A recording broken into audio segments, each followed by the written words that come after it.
Donc Dreyfus est au Cherche-Midi, à la prison du Cherche-Midi, dans une ambiance en France qui est une ambiance lourde d'un antisémitisme de plus en plus populaire. Ça a commencé avec Drummond, avec cette France juive, où il raconte l'histoire de France, mais à chaque fois qu'il y a un problème, il arrive à démontrer que c'est à cause des Juifs. Comment est-ce qu'il a réussi à faire tant d'éditions?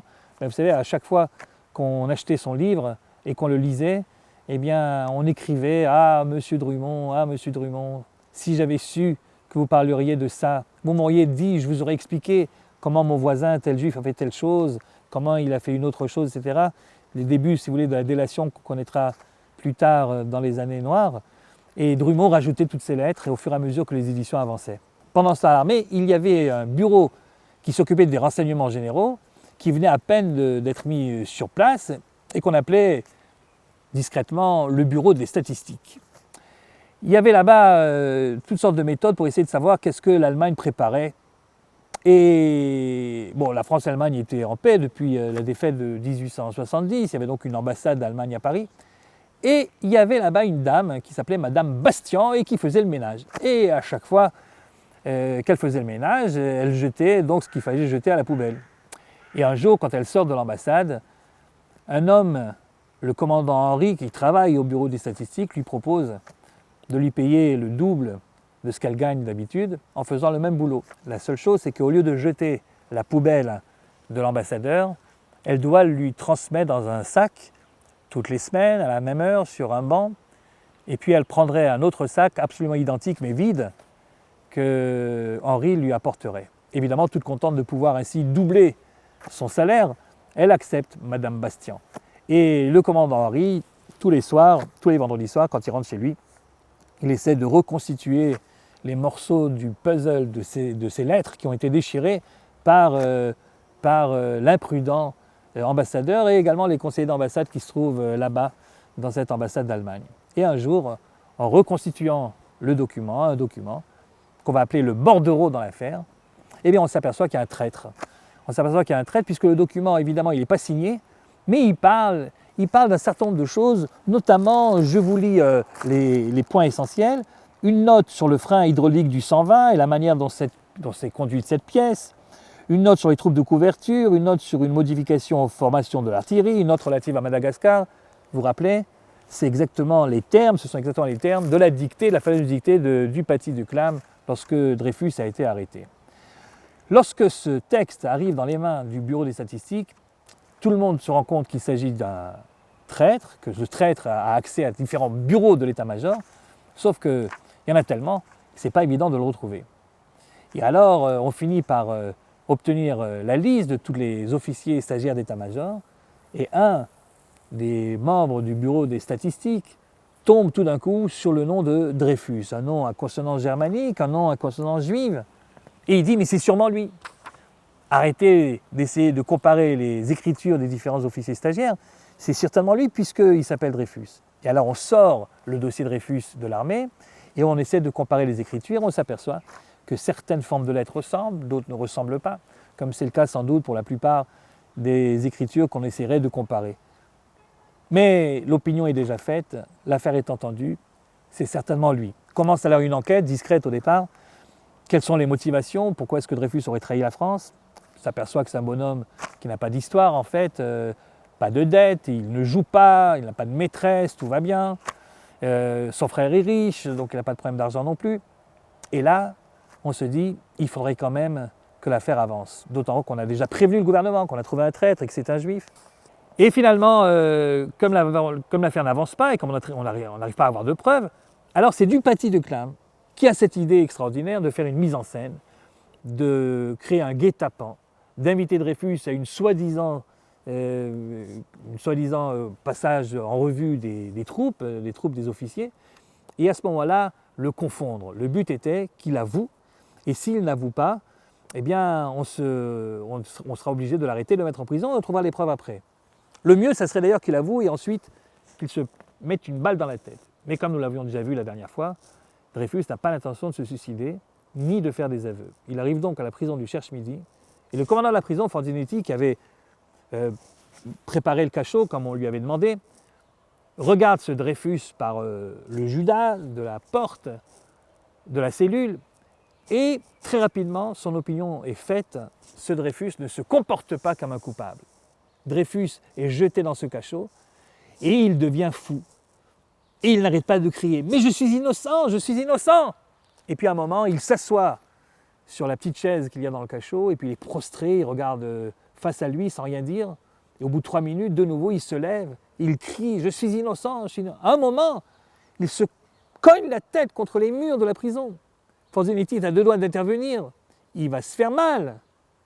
Et puis il se rassoit, de nouveau prostré. Non, décidément, ce n'est pas l'attitude d'un coupable. Forzinetti, avec ses expériences, sait reconnaître les coupables des innocents, en tout cas croit le savoir, et pour lui, il ne fait pas l'ombre d'un doute, c'est une erreur. Seulement, Forzinetti n'est qu'un commandant de prison, un chef de prison, et donc il n'a pas évidemment son mot à dire, mais ce sera le premier des Dreyfusards, le premier hors de la famille qui sera convaincu de l'innocence du capitaine.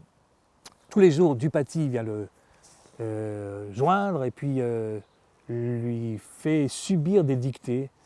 Je vais partir en manœuvre, écrivez Dreyfus, je vais partir encore une fois, 10 fois, 20 fois, écrivez maintenant debout, écrivez couché, à plat ventre, assis. Le but de cette dictée à répétition, c'est que si jamais Dreyfus avait voulu déguiser son écriture, en le faisant réécrire la même phrase des dizaines de fois, il finirait par retrouver l'écriture naturelle, on pourrait le confondre à ce moment-là.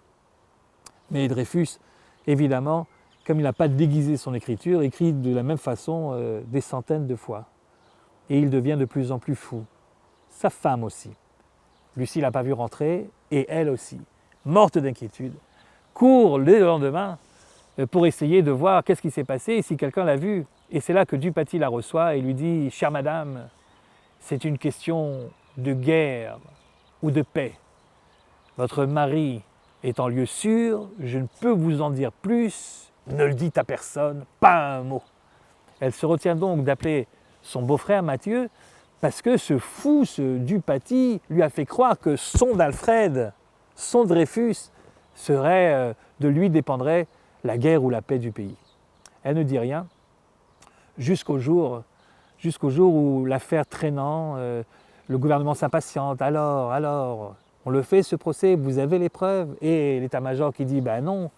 Et le service statistique dit non, on n'a pas de preuves, on a juste une ressemblance d'écriture, c'est pas suffisant pour pouvoir traiter quelqu'un de traître. Alors à ce moment-là, on est à 2 doigts de le relâcher.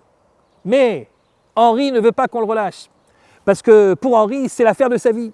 Et donc, il va faire quelque chose qui est très révolutionnaire finalement à l'époque. C'est faire intervenir la presse. Il téléphone à son ami Drummond et lui dit « Mon cher Drummond, j'ai quelque chose à vous dire qui va vous intéresser. Vous qui n'arrêtez pas depuis quelques semaines dans votre journal à libre parole de mettre en garde contre les Juifs à l'armée, j'ai justement quelque chose pour vous. Mais je ne peux pas vous en dire plus.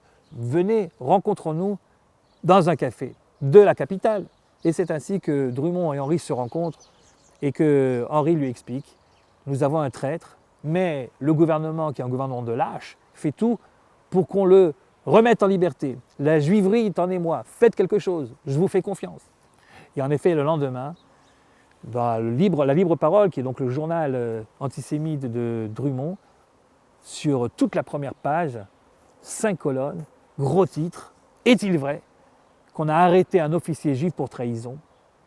Que nous cache-t-on » Et lorsque le nom de Dreyfus apparaît à l'intérieur du texte et de l'article, c'est Mathieu Dreyfus qui est alerté par Lucie, qui évidemment comprend que les choses maintenant ne doivent plus garder le secret puisque c'est étalé sur la place publique.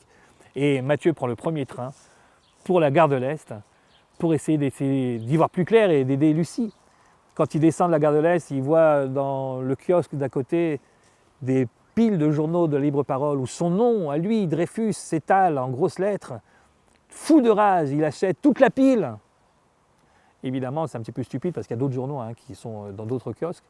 Mais il rentre ensuite à la maison chez Lucie et lui dit « Tu as vu ce qu'on dit sur Dreyfus? Tu as vu ce qu'on dit sur nous? Mais bien sûr que j'ai vu, c'est pour ça que je t'ai appelé. Mais pourquoi ne m'en as-tu pas parlé plus tôt? Mais parce que on me l'a interdit. » Et c'est comme ça que Mathieu Dreyfus apprend que son frère a été arrêté.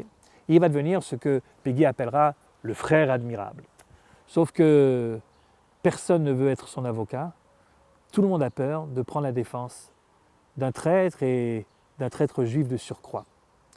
Jusqu'à ce que le grand maître Démange, le grand avocat, lui dit « Je suis prêt à aller voir votre frère et à me faire une conviction, mais je vous préviens, je ne le défendrai que si je suis sûr qu'il est innocent, et si je ne suis pas sûr qu'il est innocent, eh bien je le dirai sur la place publique et j'expliquerai pourquoi. » Et Matthieu lui dit « Allez-y, parlez-lui, on n'a rien à cacher. » Et c'est ainsi que l'avocat va voir Dreyfus dans sa prison, et au bout d'une demi-heure de discussion, ressort convaincu que Dreyfus est innocent. « Je suis votre homme », dit-il à Matthieu.